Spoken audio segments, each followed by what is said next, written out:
अध्याय 11 की शुरुआत में हमें जानने को मिलता है कि अर्जुन भगवान कृष्ण से परम गोपनीय व आध्यात्मिक उपदेश को प्राप्त कर अब संतुष्ट है।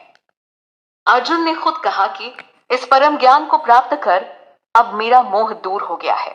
मोह दूर होने का अर्थ हुआ जीवन का वास्तविक ज्ञान होना, या कहें सत्य की पहचान हो जाना, और भगवान कृष्ण ही जीवन का परम सत्य है जिसकी ओर हर किसी को अग्रसर होना चाहिए। अध्याय 7 के अलावा अध्याय 10 में श्री कृष्ण ने अर्जुन को अपने स्वरूप के बारे में बताया, जिन्हें सुन अर्जुन ने श्री कृष्ण को भगवान रूप में स्वीकार कर लिया और ऐसा करने से ही उनका मोह नष्ट हो सका। जैसे ज्ञान के प्रकाश से अज्ञानता रूपी अंधेरा नष्ट हो जाता है, वैसे ही जीवन के वास्तविक उद्देश्य को समझ जाने से भौतिक जीवन के प्रति व्यर्थ की मोह माया नष्ट हो जाती है और जीवन का यह वास्तविक उद्देश्य है श्री कृष्ण को समझना। यहां अर्जुन भगवान कृष्ण को कमल पत्राक्ष कहते हैं, जिसका अर्थ हुआ कमल के समान नयन वाला। अर्जुन कहते हैं कि मैंने आपसे हर जीव की उत्पत्ति और प्रलय के बारे में विस्तार से सुना और साथ ही आपकी अविनाशी महिमा को भी जाना है। अर्जुन जान चुके थे कि कैसे पूरी सृष्टि ब्रह्मा जी के दिन के शुरू होने के साथ प्रकट होती है और ब्रह्मा जी की रात आने पर सृष्टि अप्रकट हो जाती है। सृष्टि के प्रकट अप्रकट होने का यह क्रम चलता ही रहता है। यह सब कुछ भगवान कृष्ण की देखरेख में होता है, जो सृष्टि के कण कण में व्याप्त होते हुए भी इससे पृथक रहते हैं। इस श्लोक में अर्जुन भगवान के विश्व रूप का दर्शन करने को आतुर दिखते हैं। अर्जुन ने पहले तो अनुरोध किया था कि भगवान अपने ऐश्वर्यों को पुनः बताएं, जिनका कोई अंत नहीं है। उन सब गुणों, ऐश्वर्यों व आखिरकार श्री कृष्ण को भगवान रूप में स्वीकार कर लेने के बाद अर्जुन उनके विश्व रूप को भी देख लेना चाहते हैं, ताकि जान सके कि आखिर वो इस संसार में किस प्रकार प्रवेश करते हैं। अर्जुन ने संदेह की दृष्टि से ऐसा नहीं चाहा था, परंतु यह बड़ा स्वाभाविक था। अर्जुन के कारण ही दुनिया को भी भगवान के विश्व रूप के बारे में पता चल सका कि आखिर वो कैसा दिखता है। अर्जुन भगवान कृष्ण को यहाँ कहते हैं कि आपने जिस प्रकार मुझे अपने रूप के बारे में बताया है, मैं उसी रूप में अब आपको देख रहा हूँ। फिर भी मैं यह देखने का इच्छुक हूँ कि आप इस जगत में कैसे प्रविष्ट हुए हैं। मैं आपके उस रूप का दर्शन करना चाहता हूँ। अर्जुन यहाँ भगवान कृष्ण के विश्व रूप को देखने की इच्छा प्रकट कर रहे हैं, लेकिन इसके लिए वो भगवान को आदेश नहीं दे रहे हैं, अपितु बड़े ही विनती भाव से अर्जुन कहते हैं कि यदि मैं आपके विश्व रूप को देखने में समर्थ हो सकता हूँ, तो कृपा करके मुझे अपना असीम विश्व रूप दिखाएं। समर्थ शब्द से तात्पर्य कि क्या वो इस रूप को देखने के योग्य हैं? हालांकि अर्जुन में निसंदेह वो योग्यता व सामर्थ्य था, लेकिन कोई आम व्यक्ति यह चाहे कि भगवान अपने विराट रूप में उसके सामने प्रकट हो जाए, क्योंकि ऐसा वो चाहते हैं, तो ऐसा नहीं हो सकता। भगवान कृष्ण की अकल्पनीय कृपा को नहीं समझ सकता है। इसका कारण साफ है कि कोई भी जीव भगवान कृष्ण की अकल्पनीय कृपा को नहीं समझ सकता है।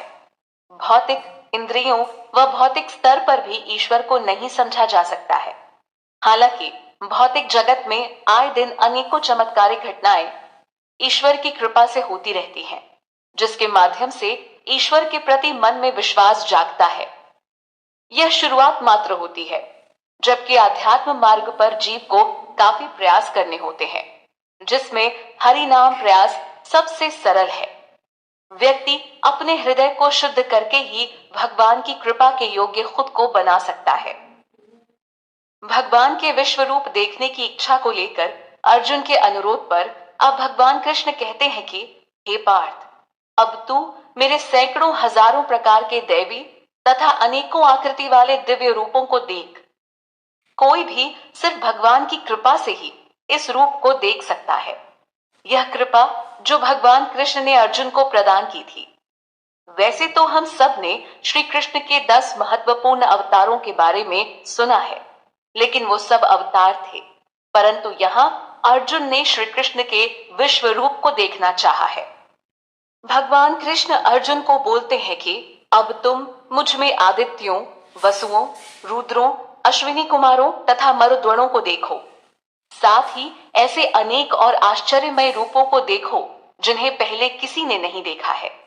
एक बार दोबारा अगर अचिंत्य शब्द को स्मरण किया जाए तो इसका अर्थ हुआ विचारों या कल्पना से भी परे, यानी एक आम जीव जिसका चिंतन मनन भी नहीं कर सकता।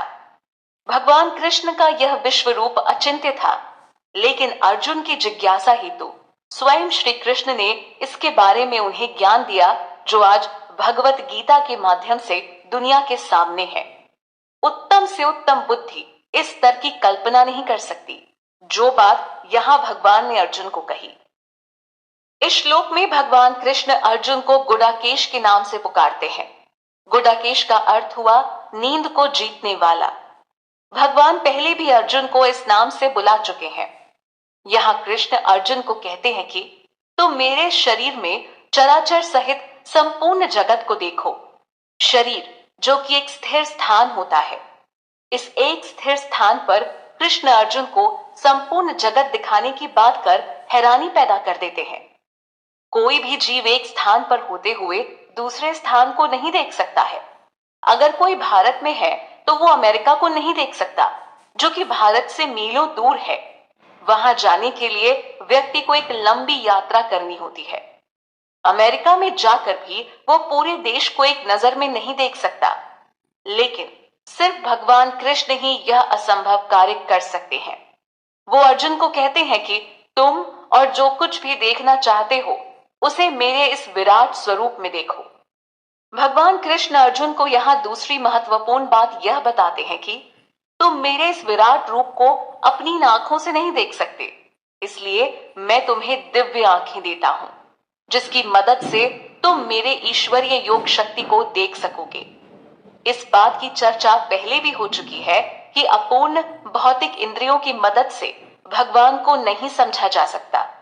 ऐसे में इनके द्वारा भगवान कृष्ण के विराट रूप को देखना दूर की बात है, या कहें यह पूर्ण रूप से असंभव है। एक अन्य बात यह भी है कि भक्ति के मार्ग पर अधिकतर लोग गंभीरता पूर्वक नहीं चलते हैं। ऐसे में भगवान की कृपा स्पष्ट महसूस नहीं हो पाती। इस श्लोक से भी अब स्पष्ट हो जाता है कि भगवान के विराट स्वरूप को देखने के लिए एक विशेष दृष्टि चाहिए होती है, जो उनकी कृपा से ही मिल सकती है। इस कृपा के लिए मन में ईश्वर के प्रति प्रेम भाव जागृत करना होता है। एक लंबे अंतराल के बाद सचिव संजय के वाक्य यहाँ सुनाई दिए। संजय, जो कि राजा धृतराष्ट्र को कुरुक्षेत्र युद्ध स्थली पर हो रही एक एक गतिविधि का वर्णन सुना रहे थे। संजय कहते हैं कि हे राजन, ऐसा कहने के बाद महायोगेश्वर श्री कृष्ण ने अर्जुन को अपना परम ईश्वरीय विराट स्वरूप दिखाया। यहाँ भगवान कृष्ण के दिव्य रूप की चर्चा हुई है कि आखिर वो किस प्रकार प्रतीत हो रहा है।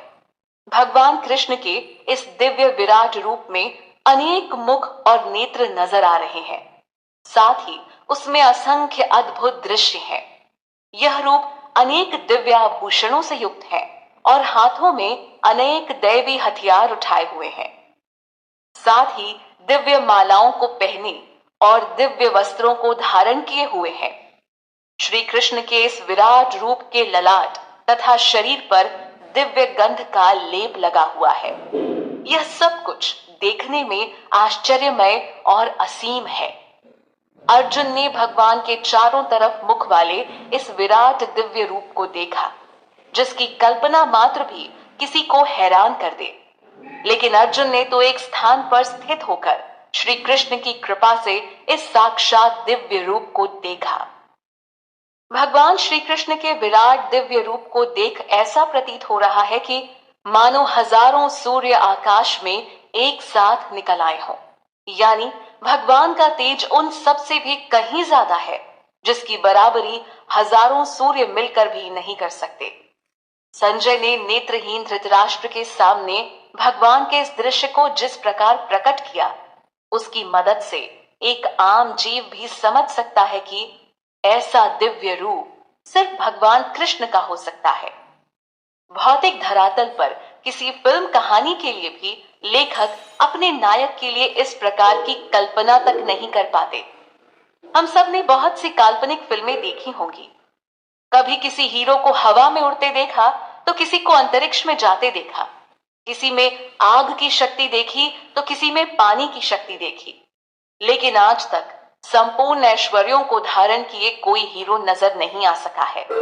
इसका कारण साफ है कि भगवान का ऐसा विराट दिव्य रूप अचिंत्य है, यानी कल्पना से भी परे।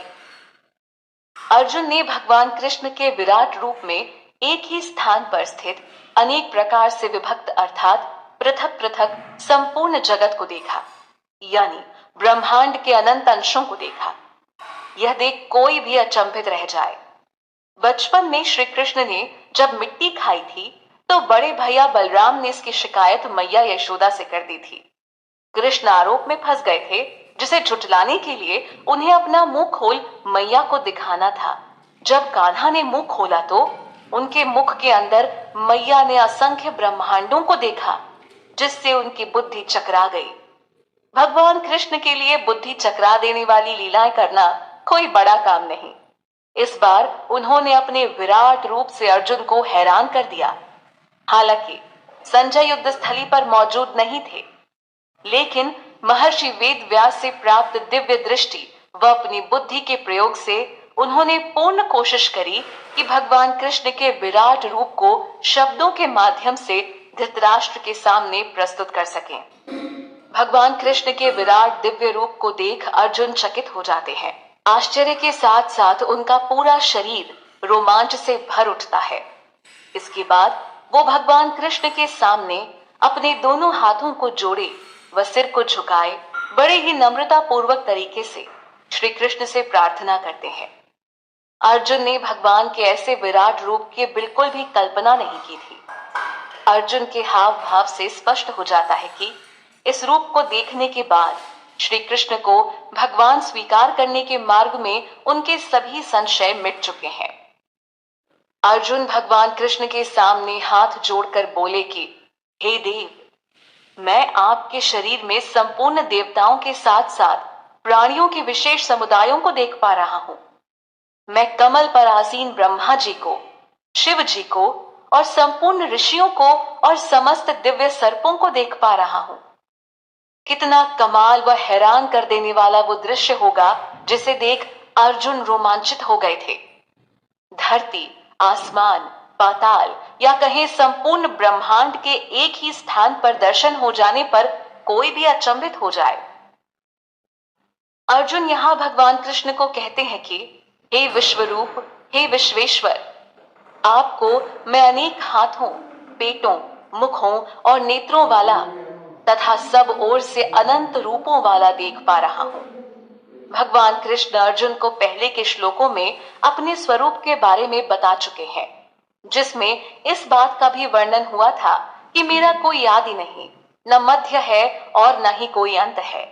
अर्जुन इसी पर टिप्पणी करते हुए बोलते हैं कि हे विश्वेश्वर, मैंने आपके जिस विराट रूप को देखा उसका न कोई आदि है, न मध्य और न अंत। हम देवी देवताओं व स्वयं कृष्ण भगवान की जिस प्रकार की तस्वीरों को आज हर तरफ देखते हैं, उनका चित्रण यकीनन कुछ इस व्याख्या के आधार पर ही हुआ होगा, क्योंकि भगवान के रूप की कल्पना करना आम जीव की बुद्धि से बाहर की बात है। दूसरी तरफ आजकल बहुत से लोग भगवान के निराकार रूप की पूजा करते हैं। यह उनकी बुद्धि का चयन है। इन सब के बीच श्री कृष्ण के विराट रूप की कल्पना करना भी असंभव है।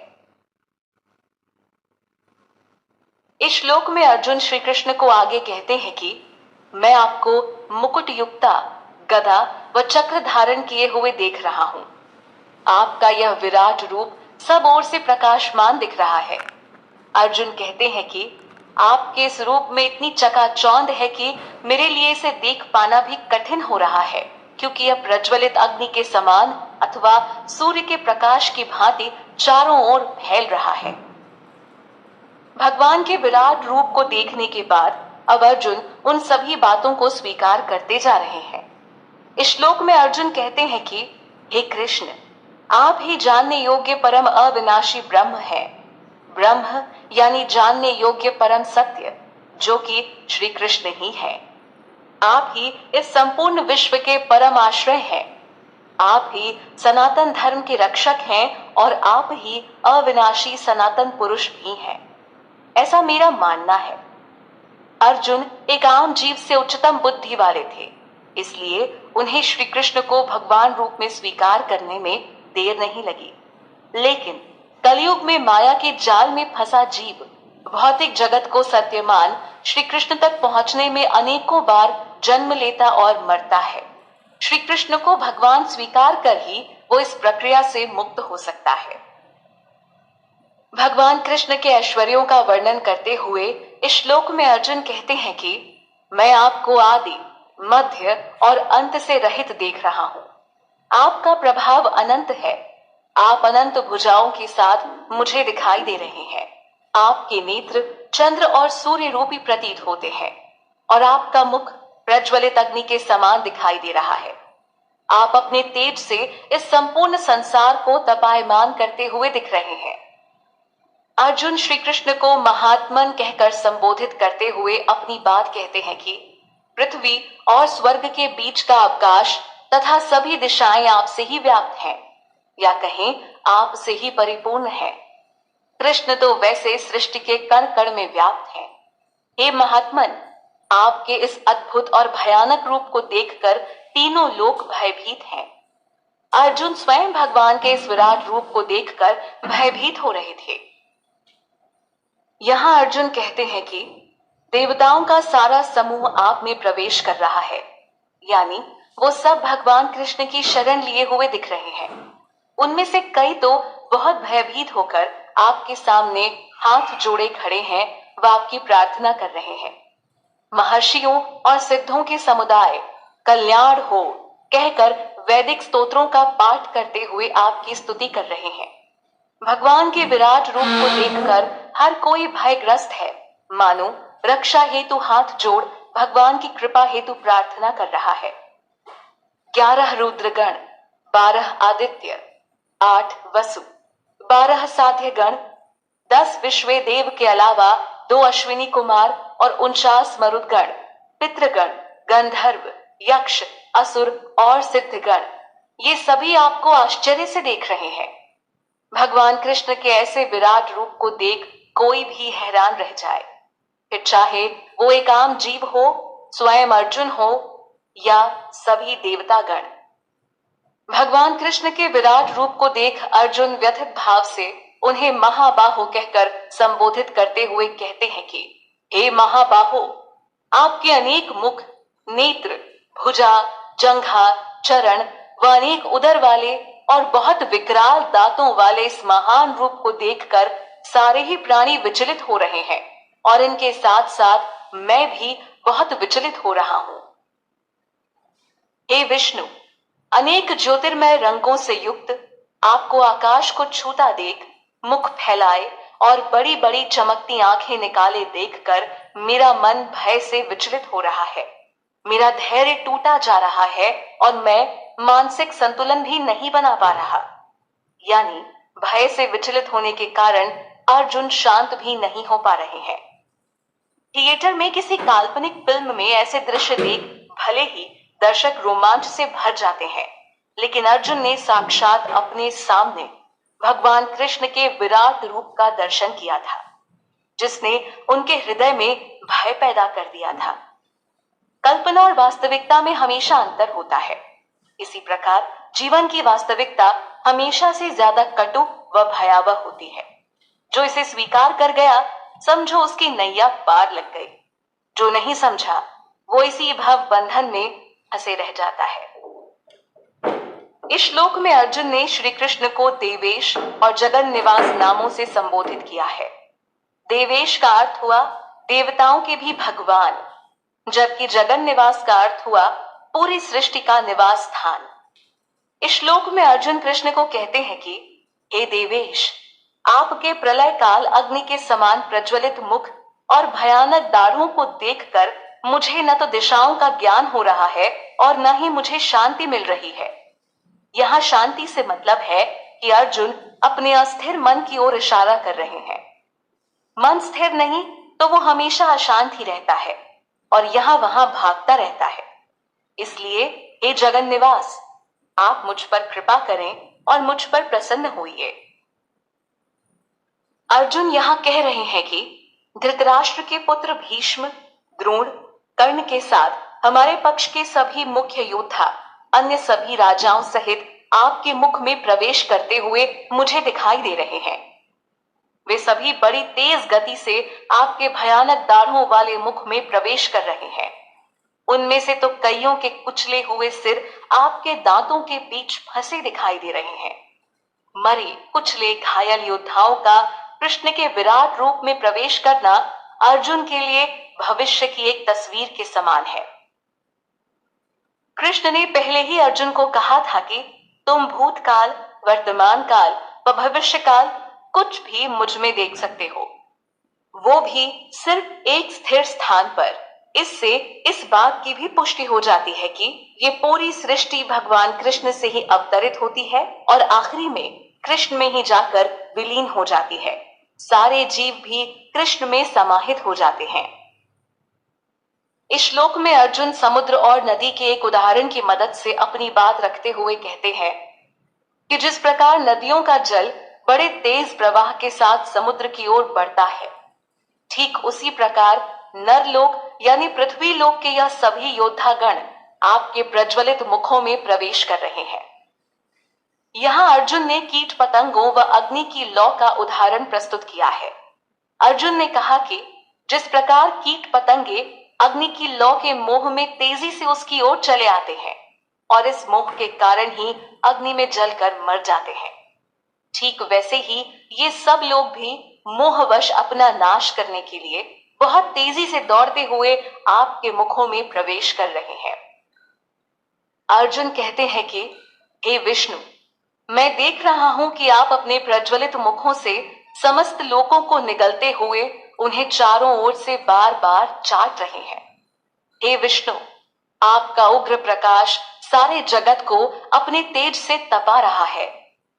अगर अर्जुन ने भगवान कृष्ण के रूप को देखने के बाद इस प्रकार की टिप्पणियां नहीं की होती, तो यकीनन हम सबके लिए अनुमान लगा पाना भी मुश्किल होता कि आखिर किस प्रकार यह पूरी सृष्टि कृष्ण से निकलती है और कृष्ण में ही विलीन हो जाती है।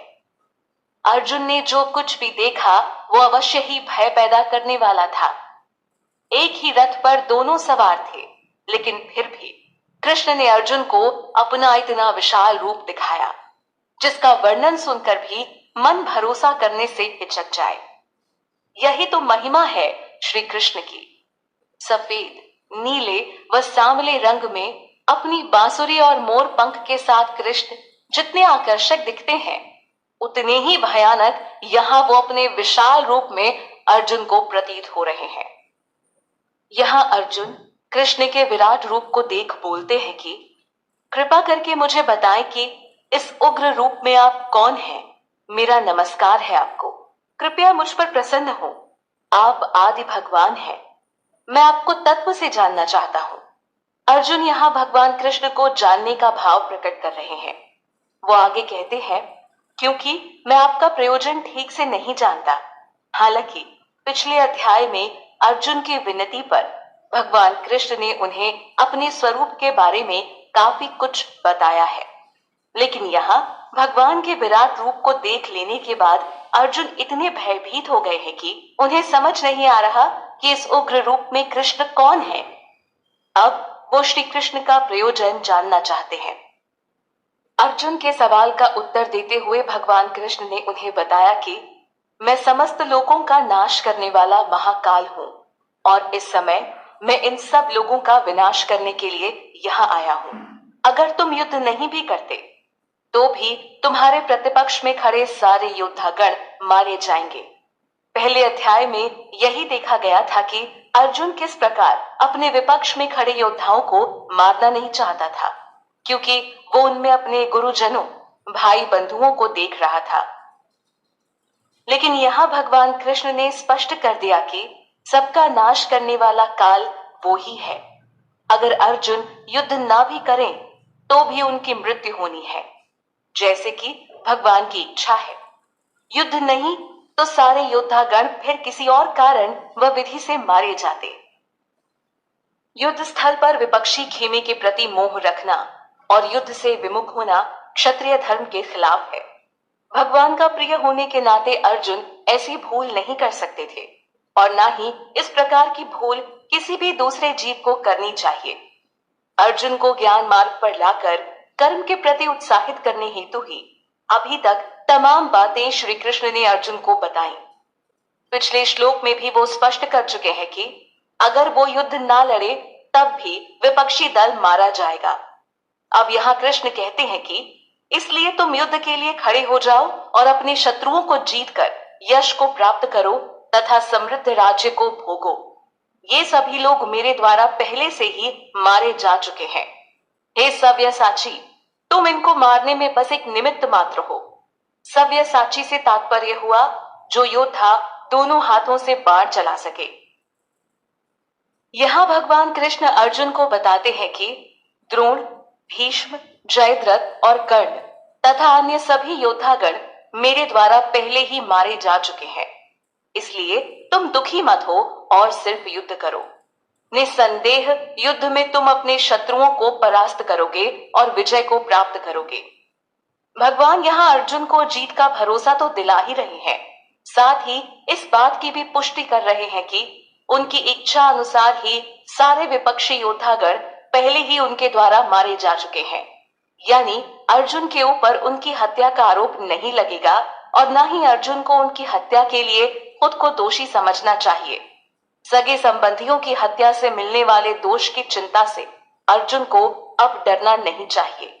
स्वयं भगवान इसकी पुष्टि करते हैं।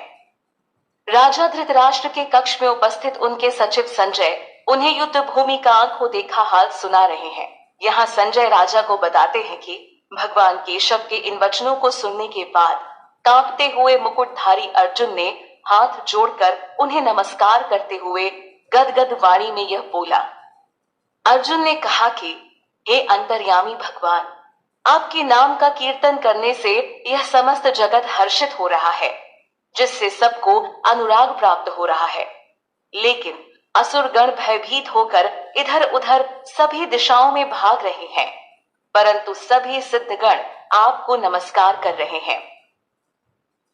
यह सब उचित ही हुआ है। अर्जुन की बात से यह स्पष्ट होता है कि कृष्ण ही संपूर्ण संसार के पालक हैं, अपने भक्तों के आराध्य तथा दुष्टों के नाशक हैं। भगवान कृष्ण के नाम व गुणों की लीला ही कुछ ऐसी है कि भक्तगण उसके प्रति जल्दी आसक्त हो जाते हैं तो असुरगण उससे दूर भागते हैं। यहाँ अर्जुन भाव विभोर होकर पूर्ण हृदय के साथ कहते हैं कि हे महात्मा, गुरुओं के भी गुरु, आप ब्रह्मा से भी बढ़कर हैं। आप ही आदि कर्ता हैं, यानी इस संपूर्ण सृष्टि को बनाने वाले कृष्ण ही हैं। आपसे बढ़कर पूरे ब्रह्मांड में दूसरा कोई नहीं है। भला सिद्धगण भी आपको नमस्कार क्यों ना करें, क्योंकि हे अनंत, हे देवेश, हे जगन निवास, आप अक्षर स्वरूप हैं। आप सत भी हैं और असत भी हैं। इन दोनों से परे जो है वो भी आप ही हैं। आप ही परम स्रोत हैं। पहले श्री कृष्ण ने अपने बारे में विवरण प्रस्तुत किया था और अब अर्जुन की बातों से भी यह समझ आता है कि संपूर्ण सृष्टि में कोई भी ऐसा कोना नहीं जो भगवान कृष्ण से अछूता हो। अर्जुन यहाँ श्री कृष्ण को आदि देव कहकर संबोधित करते हैं। आदि देव यानी देवों के भी देव। अर्जुन कहते हैं, आप ही सनातन पुरुष हैं तथा आप ही इस संपूर्ण संसार के परम आश्रय हैं। आप सब कुछ जानने वाले हैं, यानी इस जगत में ऐसी कोई भी विषय वस्तु नहीं जिसके बारे में कृष्ण को न पता हो, और इस संसार में सबसे ज्यादा कोई जानने योग्य है तो वो भी कृष्ण है। कृष्ण को नहीं जाना और संपूर्ण भौतिक ज्ञान को प्राप्त कर लिया तो उससे कोई लाभ नहीं। कृष्ण ही कष्टों से मुक्ति का एकमात्र रास्ता है। इसलिए हर किसी को कृष्ण के बारे में जानना चाहिए। अर्जुन आगे कहते हैं कि आप परम धाम हैं, हे अनंत रूप, आपसे ही यह संपूर्ण दृश्य जगत व्याप्त है। अर्जुन भगवान कृष्ण को प्रणाम करते हुए कहते हैं कि आप वायु हैं, यमराज हैं, अग्नि हैं, जल हैं, चंद्रमा है, प्रजापति ब्रह्मा है और उन ब्रह्मा के भी पिता हैं। अतः आपको हजारों बार नमस्कार है और बार बार नमस्कार है। श्री कृष्ण ने अपने विशाल रूप को दिखा अर्जुन को हैरान कर दिया है, जिसकी कल्पना भी अर्जुन ने नहीं की थी। यह ऐसा रूप था जिसमें समस्त सृष्टि वास करती हुई दिख रही है। कृष्ण की इस भव्यता को देख अर्जुन उसे बार बार प्रणाम करते हैं। भगवान कृष्ण के स्वरूप और उसकी दिव्य गरिमा से अर्जुन मानो वशीभूत से हो गए हैं। वे उन्हें भगवान मान बार बार प्रणाम करते हैं। अभी तक कृष्ण उनके सखा थे, संबंधी थे, फिर युद्ध स्थली पर गुरु बने। अर्जुन के सभी संशयों को मिटाते हुए कृष्ण ने उन्हें अपने दिव्य स्वरूप के बारे में बताया और आखिरकार उस दिव्य विराट रूप के दर्शन भी करवा दिए, जिसके बाद अर्जुन के अंदर के सारे संदेह मिट जाते हैं और वो कृष्ण को भगवान रूप में पूर्ण रूप से स्वीकार कर लेते हैं। इस श्लोक में अर्जुन कहते हैं कि हे सर्व स्वरूप, आपको आगे से नमस्कार, पीछे से नमस्कार और आपको सब ओर से मेरा नमस्कार है। आप असीम पराक्रम वाले हैं और आप सारे जगत में व्याप्त हैं, अतः आप ही सब कुछ हैं। हर व्यक्ति को भगवान के प्रति अपने संबंध को जरा गंभीरता से लेना चाहिए।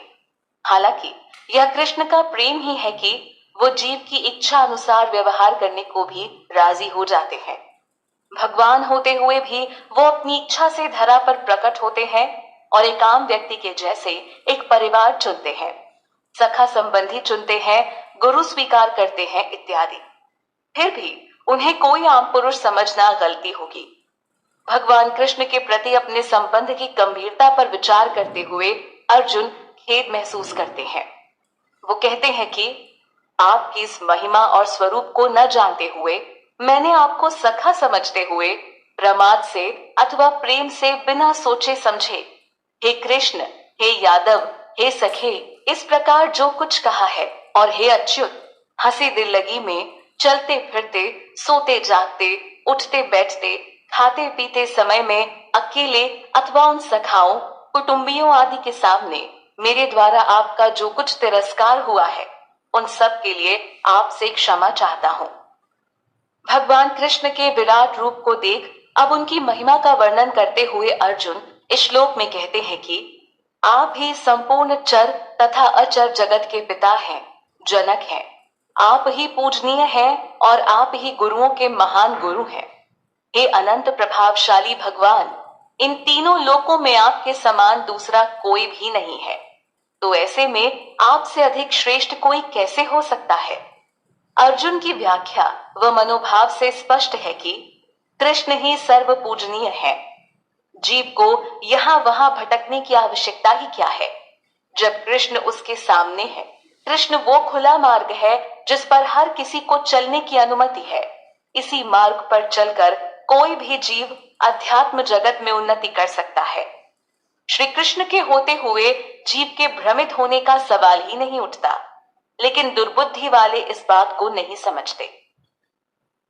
पिछले से पहले श्लोक यानी श्लोक संख्या 42 में अर्जुन ने कहा था कि आपकी इस महिमा और स्वरूप को न जानते हुए, मैंने आपको सखा समझते हुए प्रमाद से अथवा प्रेम से बिना सोचे समझे हे कृष्ण, हे यादव, हे सखे आदि शब्दों से पुकारता था, जिसके लिए अर्जुन ने क्षमा मांगी थी।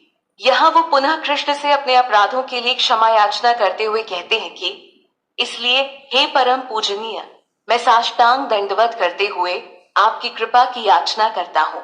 जैसे एक पिता पुत्र के, मित्र मित्र के और पति पत्नी के अपराध को सह लेता है, हे देव, वैसे ही आप मेरे द्वारा किए गए अपराधों को क्षमा कर दें। भगवान कृष्ण के विराट रूप को मात्र कल्पना के आधार पर सोचा जाए तो वो रोमांचक प्रतीत सा होता है, लेकिन इस श्लोक में अर्जुन के भाव से स्पष्ट समझ आता है कि भगवान का दिव्य विराट रूप हर्ष देने वाला भी था और डर पैदा करने वाला भी। अर्जुन के हर्ष का कारण था कि स्वयं भगवान उनके सखा थे। ऐसा सम्मान पाकर तो कोई भी हर्ष उल्लास से भर उठे। यहाँ अर्जुन कह रहे हैं कि मैंने आपका ऐसा रूप पहले कभी नहीं देखा। आपके इस दिव्य रूप को देख मैं हर्षित हो रहा हूँ और इसके साथ ही साथ भय से अत्यंत व्यथित भी हो रहा हूँ। अतः हे देवेश, हे जगन्निवास, कृपा करें, आप मुझे अपने उसी चतुर्भुजी विष्णु रूप को दिखाएं। अर्जुन कहते हैं कि मैं आपको वैसे ही मुकुटधारी, गदाधारी और हाथ में चक्र लिए हुए देखने का अभिलाषी हूँ। इसलिए हे विश्वमूर्ते, हे सहस्रबाहो, आप उसी चतुर्भुज रूप में प्रकट हो जाइए। भगवान के इस चतुर्भुज विष्णु रूप में हमने उन्हें शंख, पद्म, गदा और चक्र धारण किए हुए देखा है। अब अर्जुन इसी रूप को देखने को आतुर है, जिसकी मंशा वो कृष्ण के सामने प्रस्तुत करते हैं। अर्जुन की बातें सुनने के बाद यहाँ भगवान कृष्ण अर्जुन को कहते हैं कि तुमसे प्रसन्न होकर मैंने अपनी योग शक्ति के बल से तुम्हें अपना यह तेजोमय और अनंत विश्व रूप दिखाया है। इससे पूर्व तुम्हारे सिवाय अन्य किसी ने भी इस विराट रूप को नहीं देखा है। यानी भगवान ने अर्जुन पर कृपा करते हुए उसकी इच्छा को शांत करने हेतु पहली बार अपना यह रूप दिखाया। लेकिन जिस समय अर्जुन ने भगवान के इस विराट रूप को देखा, तब उस समय स्वर्गलोक व अन्य लोकों के भक्त भी इसे देख पा रहे थे। अर्जुन के कारण ही उन्हें भी इस दिव्य रूप के दर्शन हो सके। यह रूप भगवान की अंतरंगा शक्ति द्वारा प्रकट हुआ था, जो किसी भी व्यक्ति की कल्पना से परे है। ध्यान देने वाली बात यह भी है कि इस रूप का दर्शन करवाने के लिए स्वयं भगवान ने अर्जुन को दिव्य दृष्टि प्रदान की थी, जो एक आम व्यक्ति के पास नहीं होती है। अर्जुन भगवान कृष्ण के एक बड़े शुद्ध भक्त थे, लेकिन अगर कोई दूसरा व्यक्ति भगवान कृष्ण की कड़ी भक्ति करके सोचता है कि उसे भी भगवान कृष्ण अपना यह विराट रूप दिखाएंगे, तो इस श्लोक में इसका जवाब मिलता है। भगवान कृष्ण अर्जुन को बताते हैं कि हे कुरु प्रवीर, इस संसार में तुम्हारे अतिरिक्त मेरे इस विश्व रूप को पहले किसी ने नहीं देखा। कृष्ण यह भी बताते हैं कि इस संसार में मेरे विराट रूप को न वेदों शास्त्रों के अध्ययन से, न यज्ञों के अनुष्ठान से, न दान पुण्य से और न ही कठिन तपों के माध्यम से देखा जा सकता है। अर्जुन भगवान के विराट रूप को देखकर हर्षपूर्ण भी महसूस कर रहे थे, लेकिन साथ में उनके मन में डर भाव भी पैदा हो गया था। इस श्लोक से पता चलता है कि कैसे कृष्ण उन्हें न डरने को कहते हैं। कृष्ण अर्जुन को बोलते हैं कि मेरे इस भयंकर रूप को देखकर तुम्हें चिंतित नहीं होना चाहिए, तुम्हें विमूढ़ भाव भी नहीं होना चाहिए। अब तुम बिल्कुल निर्भय और प्रसन्न चित्त वाले हो जाओ और मेरे इस चतुर्भुजी रूप को देखो, जिसे देखने की तुम इच्छा करते हो। संजय ने राजा धृतराष्ट्र को स्थिति से परिचित करवाते हुए बताया कि अर्जुन से ऐसा कहने के बाद वासुदेव भगवान ने उन्हें अपना असली चतुर्भुजी रूप दिखाया और इसके बाद अंत में महात्मा श्री कृष्ण ने अपना 2 भुजा वाला सुंदर रूप दिखाया, ताकि भयभीत अर्जुन को आश्वासन मिल सके और वो अपने डर से बाहर आ सकें। भगवान कृष्ण के इस चतुर्भुजी रूप को वासुदेव देव की द्वारा भी देखा गया था, जब वो उनकी 8वीं संतान बनकर आने वाले थे। कृष्ण ने एक सामान्य बालक का रूप लेने से पहले माता पिता को अपना यह चतुर्भुजी रूप दिखाया था। इसी अध्याय के श्लोक संख्या 4 में अर्जुन ने भगवान कृष्ण से उनका विश्व रूप देखने की विनती की थी, लेकिन इस विराट रूप को देखने के बाद अर्जुन भयभीत हो गए और अब जाकर भगवान के सामान्य रूप लेने के बाद वो यहाँ कहते हैं कि हे जनार्दन, आपके सुंदर मनुष्य रूप को देखकर अब मैं स्थिर चित्त हो गया हूँ और मैंने अपनी स्वाभाविक स्थिति को प्राप्त कर लिया है। भगवान कृष्ण अर्जुन को बताते हैं कि तुमने मेरे जिस विराट स्वरूप के दर्शन किए, उसे देख पाना अत्यंत ही दुर्लभ है। भगवान कृष्ण की कृपा से ही अर्जुन को इसके दर्शन का अवसर मिला था। भगवान बताते हैं कि इस रूप को देखने के लिए देवता भी नित्य लालायित रहते हैं। इस अध्याय के 48वें श्लोक में भगवान ने अर्जुन को यह भी बताया था कि इस जगत में तुम्हारे अतिरिक्त मेरे इस विश्व रूप को पहले किसी ने नहीं देखा। इस संसार में मेरे विराट रूप को न वेदों शास्त्रों के अध्ययन से, न यज्ञों के अनुष्ठान से, न दान पुण्य से और न ही कठिन तपों के माध्यम से देखा जा सकता है। भगवान कृष्ण इस धरा पर अपनी शक्ति से प्रकट अप्रकट होते हैं और साथ ही कृष्ण अपनी योग माया शक्ति से ढके रहते हैं, जिस कारण हर कोई उन्हें नहीं देख पाता है। भगवान कृष्ण अर्जुन को बताते हैं कि जिस रूप में तुमने मुझे देखा है, उस रूप को न तो कोई वेदों से, न तप से, न दान से और न ही यज्ञ की मदद से देख सकता है। यानी कोई भी जीव इन साधनों से कृष्ण के उस रूप के दर्शन नहीं कर सकता है जिसे अर्जुन ने देखा। देवकी वासुदेव ने एक कठिन तपस्या के बाद ही भगवान का चतुर्भुजी रूप देखने का सौभाग्य प्राप्त किया था। ऐसे में एक नास्तिक व्यक्ति के लिए तो कोई संभावना नहीं है। एक बार पुनः अगर श्लोक संख्या 48 को याद किया जाए तो उसमें भगवान ने बड़े ही स्पष्ट शब्दों में अर्जुन को बताया है कि इस संसार में मेरे विराट रूप को न वेदों शास्त्रों के अध्ययन से, न यज्ञों के अनुष्ठान से, न दान पुण्य से और न ही कठिन तपों के माध्यम से देखा जा सकता है। तो सोचने वाली बात है कि आखिर किस विधि से यह संभव है। तो इस सवाल का जवाब देते हुए कृष्ण अर्जुन को बताते हैं कि केवल अनन्य भक्ति से ही मेरे तत्व को जाना, देखा और एकात्म भाव से पाया जा सकता है। भगवान कृष्ण के इस रहस्य को केवल भक्ति के द्वारा प्राप्त किया जा सकता है। कृष्ण को लेकर ढेर सारा ज्ञान रखने वाले भी मात खा जाते हैं, क्योंकि कृष्ण जीव के हृदय में उनके प्रति प्रेम को ज्यादा महत्व देते हैं, न कि बुद्धि में भरे ज्ञान के भंडार को। यहाँ भगवान कृष्ण कुछ ऐसे गुणों के बारे में अर्जुन को बता रहे हैं जिनके होने से वो भगवान को प्राप्त कर सकता है। तो कृष्ण कहते हैं कि जो व्यक्ति मेरे लिए ही कर्म करता है, मुझे ही अपना परम लक्ष्य मानता है, मेरी ही भक्ति करता है, जो भौतिक विषयों से आसक्ति रहित है और जो सब लोगों के प्रति समभाव या कहें मैत्री भाव रखता है, वो मुझे प्राप्त करता है।